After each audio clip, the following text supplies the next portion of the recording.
The man in the vents. Moving into my new apartment felt like a fresh start.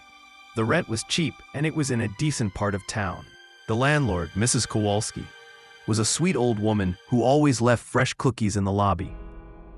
The apartment itself was small, but cozy. The only odd thing was the vents. They were unusually large, too big for just air circulation. The first sign something was wrong was the smell. It wasn't constant, but every so often, an overpowering scent of sweat and metal would fill the apartment. It made my stomach churn. Then came the noises. Late at night, when everything was quiet, I would hear rustling, a faint, rhythmic shuffling sound.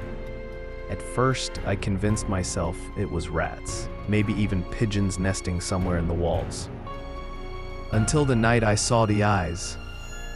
I had been watching TV when I noticed the vent cover above the couch was slightly ajar. I squinted. Was it always like that? I got up, pulled a chair over, and climbed up to take a closer look. That's when something moved. And then I saw them. A pair of wide, bloodshot eyes staring at me from the darkness of the vent. I screamed and tumbled off the chair. By the time I scrambled up, the vent cover was closed again. Heart hammering, I called my landlord. Mrs. Kowalski, I think someone's in my vents. For the first time, she didn't sound like the sweet old lady I knew. Her voice dropped to a whisper. Listen to me. Get out of the apartment. Now. Shaking, I grabbed my keys and ran out. Minutes later, the police arrived. They searched the vents and found a hidden crawl space above my unit. Inside, they discovered a dirty mattress, a pile of empty food rackers, a small notebook filled with detailed notes about me. The worst part?